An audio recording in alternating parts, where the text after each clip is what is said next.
this side it's just access to the other side of the garage storage area. But one of the things that you can see here is the 3-pin sockets that we spoke about earlier on that are powered when you plug in. You've got lights inside, and there's also in some of the models you've got an external shower point, which is great if you're visiting the beach, you need to get sand off your feet, or if you've got a dog and you need to give them a quick once over.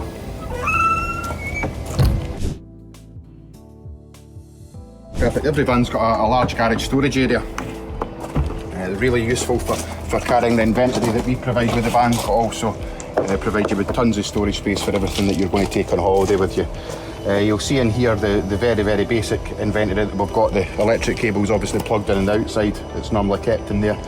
But in the van we put our water hose, levelers, a step, a broom, some tools, and the toilet chemicals for the van. But tons of space in there for lots of other things. You'll also notice in here there's a frost protection valve. The frost protection valve is a safety feature which releases the water that's in the boiler if the temperature was to ever drop below 4 degrees. So in Scotland in the winter that obviously happens. On the outside of the van here we've got an external gas point. This is if you're taking a gas barbecue with you, it allows you to connect it to the gas bottle that's connected to the van.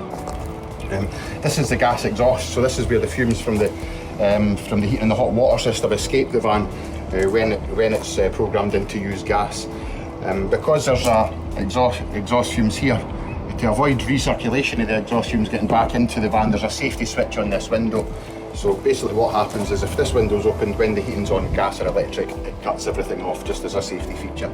So I just recommend to all my guests, don't open that window when the heating's on. And what we've got here is your toilet cassette and toilet cassette compartment. It's self-contained, completely separate from the water system that's in the van. It's a kind of briefcase, really simple to use. It has to be closed inside before you remove it. You pull this wee lever and then you pull out the cassette. It can be used like a little briefcase when you get onto the campsite. But basically you remove the cap, you would empty out over the black chemical disposal point at your campsite. You can press this button to allow everything to get out. You would normally then rinse it with a bit of water, put some water inside, rinse it out and empty it again, and then with the toilet chemical provided, you put in a cap full, so just a very small amount of toilet chemical and a small amount of water, and put your cap back on and that will keep it fresh. Then you just slide it back in.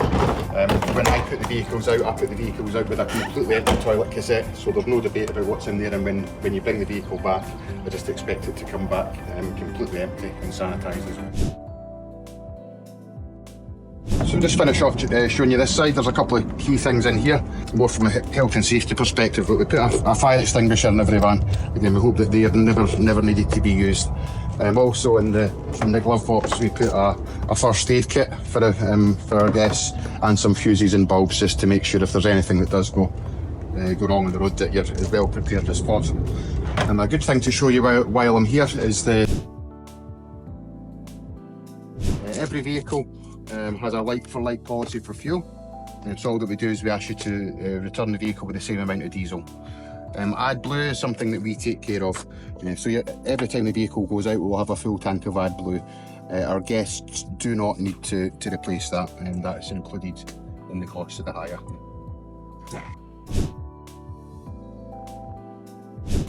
Our new 696 are all centrally locked from the key. Every window has a blind. I've got little bins in each one. Provide a step to give you easy access. So once inside the van, you've got a lovely living area. The table kind of floats into the right position depending on how many people are here, but you use your fingers there. That allows you then to move the table around. Obviously, if these seats are then in the captain's chair configuration, spun round, it allows you to move it over to that side. In this vehicle, you've got 2 belted seats over here and 2 belted seats in the front, so it's a 4-berth and you can sleep and transport up to 4 people.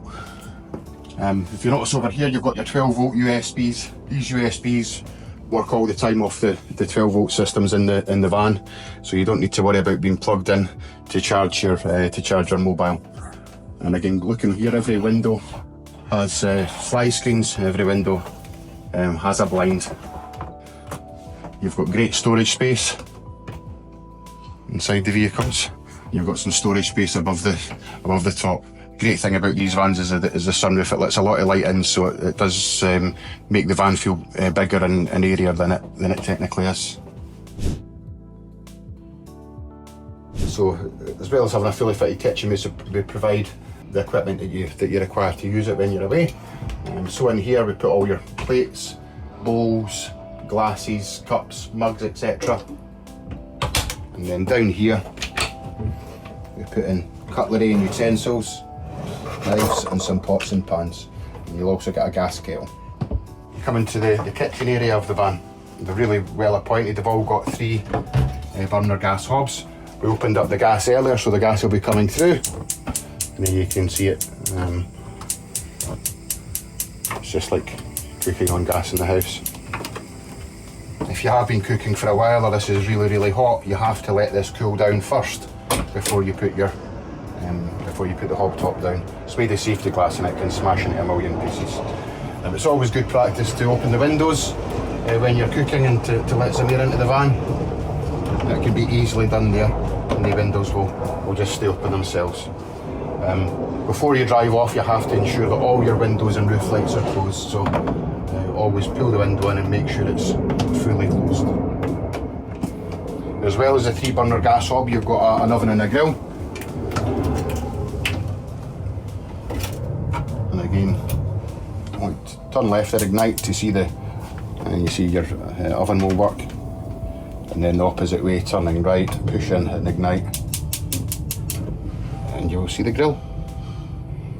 And we also include a cleaning kit, just a very basic cleaning kit, to allow you to keep the vehicle clean while you're out on hire. So out here. All our vehicles come fitted with a fridge freezer. Most of them are Thetford and come with this control panel.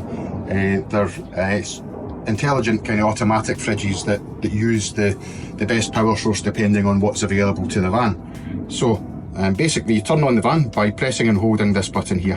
When I put the vehicle out, I will generally always have it set to automatic.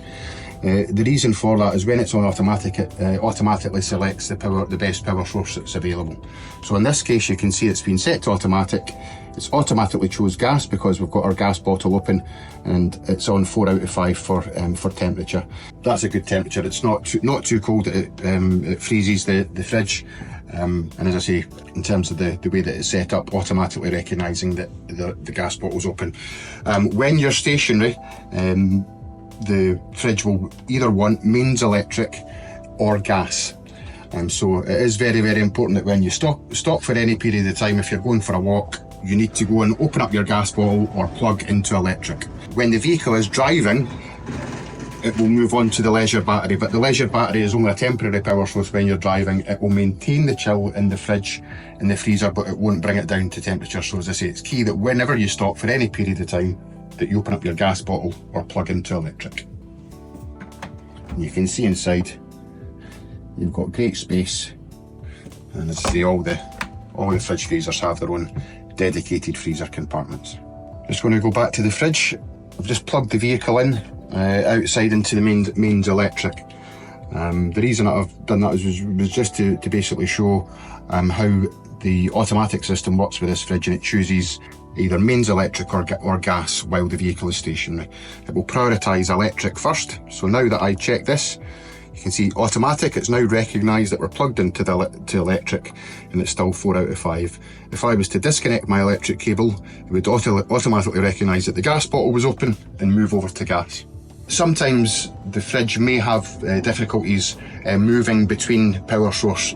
If that does happen, the fridge will kind of let you know that it's had an issue by either flashing here, the blue light will start to flash, or the blue light will turn to red. The simplest and most effective way I've found of dealing with that issue is just simply pressing and holding this button to turn the fridge off, and then press and hold again to turn the fridge back on, and it will kind of reset itself. And then what you're looking for is it to find automatic and to find the correct power source. As I say, these three squares can be pressed separately. You can independently change the power source that you want, but again, I always recommend having it on A for automatic. You can change your temperature, but I always recommend having it on 4 out of 5. This button here allows you to defrost. So if this is showing, you want to click that once more, just so that this clears the display completely. And that's what the display should look like when the fridge and freezer is working properly.